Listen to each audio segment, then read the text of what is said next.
Asante. Mungu amebariki.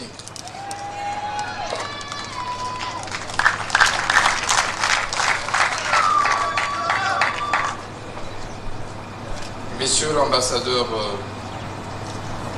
de la Suède en République démocratique du Congo, Monsieur le représentant du pays du PNUD, honorable président de l'Assemblée provinciale du Tanganyika, Monsieur le gouverneur de la province du Tanganyika, honorables députés provinciaux, Messieurs les ministres provinciaux, Monsieur le représentant du Conseil supérieur de la magistrature,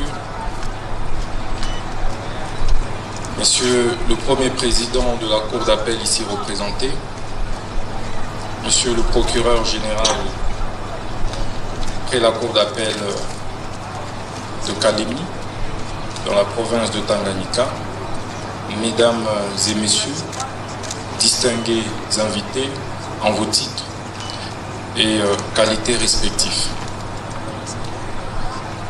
C'est un honneur pour moi de me tenir par devers vous ce jour pour inaugurer ces bâtiments prestigieux du Palais de Justice de la province de Tanganyika. Ce palais qui est financé par le Royaume de Suède, mais dont les travaux ont été suivis plutôt par le PNUD, mais réalisés par un entrepreneur congolais. C'est impressionnant de voir la qualité du bâtiment, mais également le coût que cela a représenté pour sa construction. Je tenais, au nom de son Excellence Monsieur le Président de la République, chef de l'État et magistrat suprême, au nom de son Excellence Madame la Première Ministre, chef du gouvernement, vous témoigner de la profonde gratitude du gouvernement congolais. Vous témoignez de ses sincères remerciements pour l'édification de cette grande œuvre qui restera à jamais dans notre histoire judiciaire congolaise. Mais également vous rassurer de l'accompagnement sans faille du gouvernement congolais pour la suite de projets de construction des infrastructures, mais également d'appui à la réforme de notre système judiciaire. Je vais également vous demander de ne pas vous arrêter là. C'est de poursuivre l'implémentation du même type de projet partout ailleurs sur l'ensemble du pays. Déjà, j'ai reçu les instructions du magistrat suprême pour implémenter le même type de construction dans 3 provinces. Et c'est sur financement du gouvernement. À savoir la province du Kassa oriental, la province de Lomami, mais également la province du Sanko. Je voudrais ici également solliciter votre accompagnement technique pour doter les autres provinces qui restent encore des infrastructures judiciaires de ce type. C'est ici également les lieux d'inviter les magistrats du haut de la province de Tanganyika à bien tenir cet ouvrage, à bien l'entretenir, pour éviter les fissures, pour éviter qu'il soit délabré dans les jours, dans les semaines, dans les mois qui suivent. Le gouvernement, par l'entremise du PNUD et la coopération avec la Suède, vous a construit cet édifice. Il vous revient maintenant de pouvoir l'entretenir. Il ne faudrait donc pas attendre que le ministre de la Justice revienne ici, que le gouverneur de province revienne pour entretenir cette grandiose œuvre.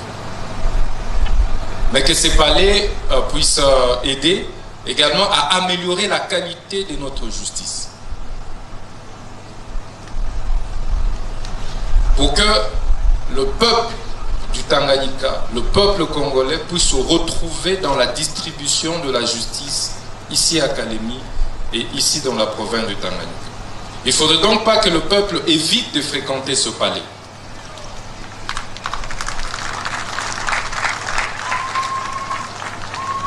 Ça doit être un palais qui rassure les justiciables, parce qu'il est construit pour les justiciables. Et cela dépendra de votre attitude, dépendra de votre comportement au quotidien. Donc chaque acte que vous poserez, vous devriez vous rassurer que cela conforte les attentes de la population. Ce palais doit donc constituer l'abri pour ceux dont les familles n'ont pas de nom, comme on dit. Pour ceux qui n'ont pas des moyens financiers pour affronter la justice. Ce palais devait être l'abri pour les plus faibles et non que pour les forts. C'est donc une responsabilité plus qu'un honneur. Je puis vous rassurer que le gouvernement de la République va continuer à vous accompagner pour qu'au-delà de ce palais, il soit construit ou aménagé d'autres infrastructures judiciaires et pénitentiaires.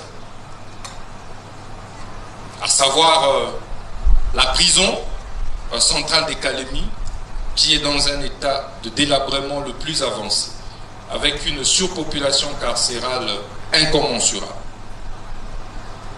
Nous allons donc travailler à créer l'équilibre pour que les justiciables ou les condamnés qui le seront par ce palais puissent trouver où être incarcérés.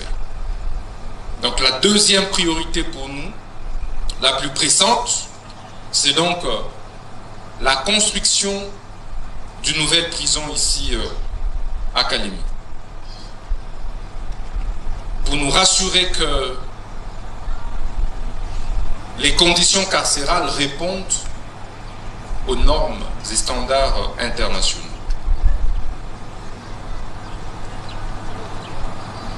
Distingués invités,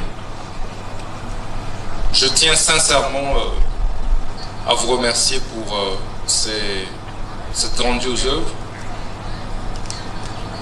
Je tiens sincèrement à vous rassurer en même temps de la disponibilité du gouvernement à pouvoir continuer à accompagner le PNUD ainsi que le Royaume de Suède. Je vous remercie pour l'attention que vous avez accordée à notre petit mot. Nous allons nous revoir bientôt pour la visite de la prison et d'autres sites qui nécessitent impérativement une autre coopération avec le Royaume de Suède ainsi que l'accompagnement du PNUD. Je vous remercie, que Dieu vous bénisse. Merci beaucoup. Excellence, Monsieur le ministre d'État, nous allons vous prier de garder presque la même position le temps que les chefs de corps sera coiffé par son Excellence, Monsieur le gouverneur de province, vous rejoignent pour la coupure du ruban symbolique.